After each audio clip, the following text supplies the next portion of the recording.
Look at that sweet Making It Work banner. Hey guys, how you doing? Thanks for tuning in. I'm Jimmy. We're Making It Work. Just in case you're new to the channel, I appreciate you being here. I got a tool haul video for you guys. I think you're gonna like it. Quite a few unusual tools, not a single hand tool today.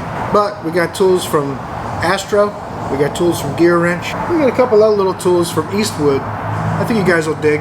Something different, definitely worth taking a look. Stay tuned.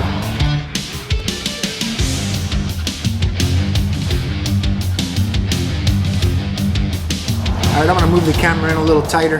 We'll open some things up on my blue US General tool cart. Show you guys what it looks like a little bit closer. We'll do some unboxing. And then of course, you're going to look for them in a day in the shop, right? Every tool I buy is in my day in the shop videos. So I do the unboxing, and the review happens in the real world in an automotive repair shop. So let's move the camera closer, stop flapping our gums, take a look. Alright guys, first tool, technically a tool, not really something you use with your hands, but it's a place to put your butt while you're working. It's a Gearwrench mechanics tool seat. This is a similar seat to some other brands. There's a few companies, ATD and some other companies that sell this same seat with their brand and their logos on it. This is a made in China product. I got it on my Gearwrench dealer's truck. It was about 200 bucks. My Mac seat, I'll show you my Mac seat real quick.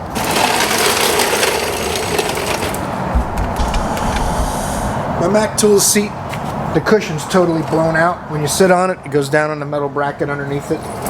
What I like about this seat is it doubles as a step. If you wanted to work on a truck or something, you can flip it over and use it as a step. I thought about asking my Mac guy if the seat cushion's available, if it's a warranted or what the case is. I forgot about it last Friday. I am going to ask him and see. If not, I'll just reupholster it myself or something and use it at home or as a backup seat. The Gearwrench seat I wanted is because it's adjustable. This isn't adjustable. To get this thing out of the box, we're going to put it together, which I hope isn't too complicated. It feels pretty heavy, I'll tell you that. Oh, that seat's going to be way better. Is this my pole? Yep. You don't need that box. Seat. Oh, it's got instructions too. That's going to come in handy. Ooh, they printed that logo. Look at that thing. It's all over there. Oh, I thought I was going to bolt the casters on it. It comes already bolted on. I don't want them Chinese kids working too hard. Let's get my other tray out of the box. Get this box out of here. Oh, that's nice. I thought it was going to take some more assembly. This is pretty solid, this base. This is not quite 1/8 inch. One size down. What's one size down from 1/8 inch? You guys know? I think it goes that way. What I like these removable trays. They're going to come in super handy, I think. And I also like that it goes really low. Sometimes I'm working on something really low to the ground. Sometimes it's a bit higher up. Got instructions too. It's just in case you didn't know how to do those 3 things I just did. All of these trays can come out of here. I think that's pretty cool, to tell you the truth. And like I said, there's other brands that sell this, I'm sure. I wish, if they were really cool, they'd have a little magnet on here or something. That way they'd stay in here better. And if you took them up, put them on a lift post, they'd come in super handy. Maybe I can glue a magnet on them or something. What do you guys think? Look at the logo on the back of that seat. My goodness gracious, they're proud of that, huh? So that's pretty cool. I'm looking forward to using that thing in the shop. We'll see how it goes. If you want to get accurate information, you can look in the instructions if you guys insist. I really. Let's see. Oh, nope, doesn't tell you. So what we'll do is we'll try it out and we'll see what happens. How about that? Might be a little dark. Apologize for that. Let's see how this thing works. Well, the cushion's definitely better than my Mac seat. It's got a suspension in it too. I like it. I think 200 bucks is probably a little expensive. I could probably bought it a little bit cheaper going online, Amazon, or that kind of thing, but like I've said in other videos, I try to support my tool dealer where I can because we have a long-term relationship, and for me to save 30 or 40 bucks and give up the service that he would, if something breaks on this under warranty, he'll just get me another one. So, you guys want to see what else we got? You guys want to guess what the second tool is in the tool haul? I bet you guys have a pretty good idea. Just a cardboard box. It's an Eastwood bead roller, item number 32044. Let's open this thing up and take a look. I'll tell you what, it's heavy. It feels like it's about maybe 40 pounds. It is pretty heavy. Yep, it's heavy. Let's open it up. I'm assuming these straps are good. It would open by mistake sometimes. Double cardboard. That's a Ziploc bag. Got instructions. Got styrofoam. Wow, that's like 1/2-inch steel plates. I didn't think it was going to be that thick. Thought it'd be 1/4 inch or something, but I guess it needs to be this. You want to squish metal, it takes quite a bit of force. Ooh, that thing's heavy. And there's dies in there too. Come on now. There you go. The dies are offset. That's some kind of a keyway. Interesting. That's a lever. And this thing's heavy. And it's not bolted together. I got it. Alright. There's a bolt. That's good. It's not supposed to be in there, I'm guessing. You're supposed to put it in. That is more hardware. Set screws. If you either need them or in case you lose them. Handle. Some assembly required. Man, everything's heavy. Sheet metal, some serious work and stuff, man. I'm probably going to keep these little bags around for storing this stuff and trying to reduce rust. I can put a little bit of penetrating oil in these baggies. Keep this stuff from rusting when I'm not using it. Once this truck is done, I don't know when the next time I'll be doing this much metal work.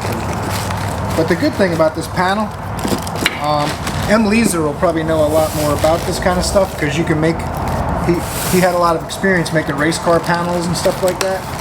So you roll beads in the stainless to make it more rigid, aluminum or stainless to make it more rigid so that it won't be flopping around and vibrating and things like that. I'm going to get this out of here, throw this away. We'll put this together to see what it looks like when it's all completely built. Alright, tighten some of these set screws and stuff, keep it in place. Everything's adjustable on this because when you're working with sheet metals, different thicknesses, and you want to change the depth of a bead or a flange you're rolling. I'm going to use the Pittsburgh ratchet I got from old Lewis. Tighten this thing down on this side. I don't want these moving around, so I'm going to make them good and tight. Using a Sunex socket and Pittsburgh ratchet. And a Gearwrench 10mm for that, because it's probably made in China, I'm not sure. This thing is seriously heavy and it feels really sturdy. I'm expecting pretty good things with this. We're going to try it out. I don't know if I'll get to do it today, but probably. We'll see. I'm going to get a set screw tool to try to adjust these so there's not too much gap in them. You don't want them flopping around a lot. You can adjust on the other side. Down here's where the magic happens. You can adjust this to control the depth of your flange, and you can roll a piece of sheet metal through it and put it like those curved pieces I spent hours making. I'll be able to cut a piece with a curve in it and then just roll it through there and get my flange. So that it'll come out better and be way easier on my hands. That's the plan. This little adjustment down here,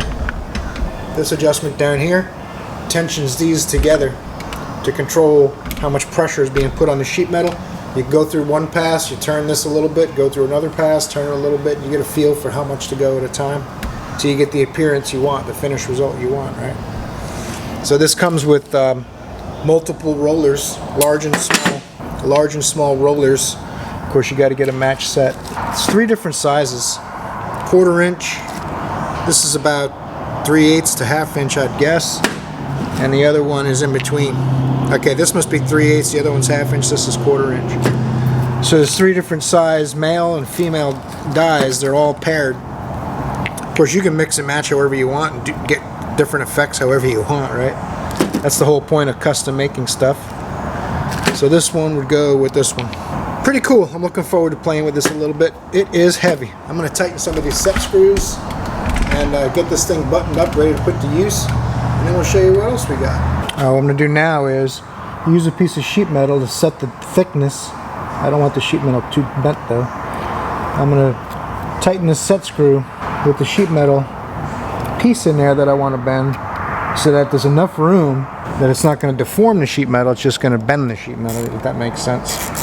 So I set the depth so that it's going to roll, and then this here, you can tighten and loosen the bolt behind it. When you start off, you're going to have a bigger gap in here. Turn this around a little bit. You're going to have a bigger gap, and as you bend the sheet metal, you tighten the gap up till you get where you want as far as your form goes, right? That's the theory anyway. I've never done it. I got zero experience. I haven't even looked at the instructions, but I've watched a lot of videos about it.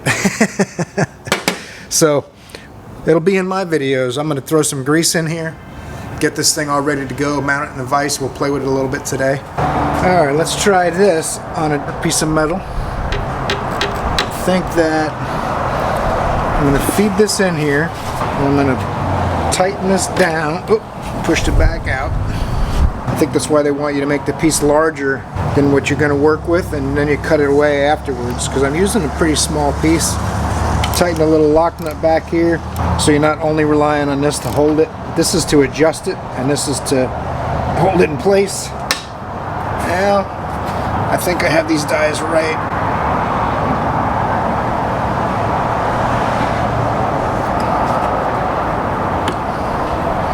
Yeah, that'll be better.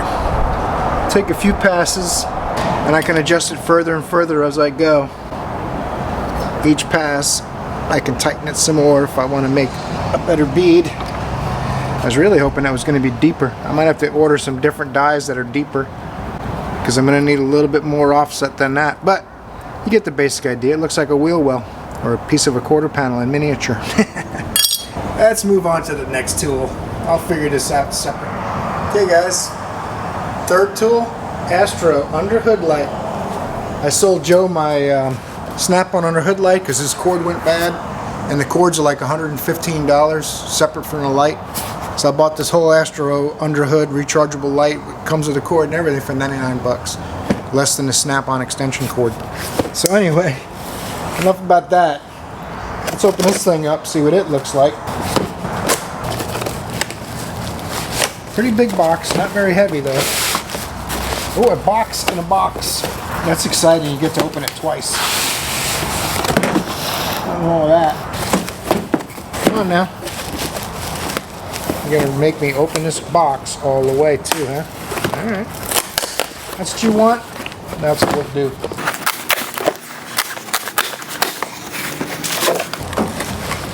Now everything I've got from Astro has always been pretty good. I've never got anything that was junk from them. I have gotten some things I like better than some other things, but nothing's ever been junk. I'm going to cut this open here without cutting the cord. Let's see if we can pull that off. They don't want anything coming apart in the packaging, I'll tell you that much. I could go get my side cutters, or I could do that and then cut it. That's a little better. Don't need any injuries.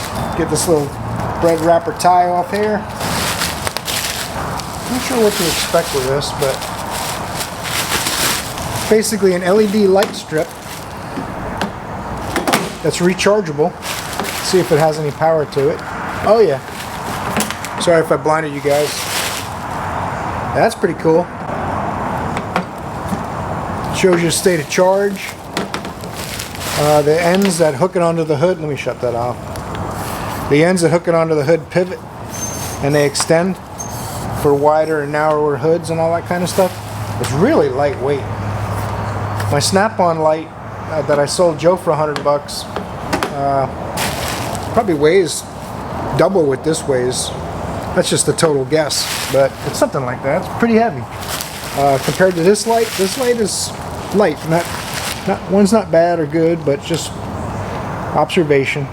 Rubber plug over the charge port so it doesn't get dust, dirt, and grease in it. Hopefully you have this plugged in if you drop the thing and it goes in antifreeze or something like that, because I'm guessing you do not want chemicals to get in that charge port. Nice heavy duty cord, pretty long. I think it's supposed to be 10 feet long. Let's plug this thing in and use it in the truck to do the truck project video I'm going to shoot next. Holiday weekend's coming up. We got to put videos in the bank, Jimmy. Looking forward to using this thing in the shop and in the truck project. If you guys enjoyed that tool haul, been my pleasure. I'm really looking forward to using that bead roller tool on my truck and saving the old pickle juicers. The arthritis is getting pretty bad, like I mentioned. So I'm looking for ways to hammer a little bit less and do a little bit less, maybe save some time, all that kind of stuff. It's just going to be a lot easier on my hands mostly. I really didn't want to spend any more money on more metalworking tools because I'm not a metal worker by trade, but it's going to make my life a little easier. So if you're doing that kind of a project and you're thinking about it, I think that's going to be a pretty cool tool. It's super sturdy. And the seat, you know, I'm getting old, need a place to sit down, and like when I did the brake job on my day in the shop video last Friday, man, that truck really kicked my butt. I needed a seat that goes a little lower than the Mac one I have is a solid steel. I mean, you saw it's just like a ladder frame chair. So the Gearwrench chair is going to come in handy, and the light, the Astro light, for $100. I mean, that's what the extension cord for the snap-on light costs, just the cord. So looking forward to trying them out in the shop. If you haven't seen my day in the shop videos, check those out. That's where those tools are going to be put to use on a daily basis. So thanks for watching, guys. I hope you'll torque the like button, and I hope I'll see you in the next video. 'Cause you're awesome.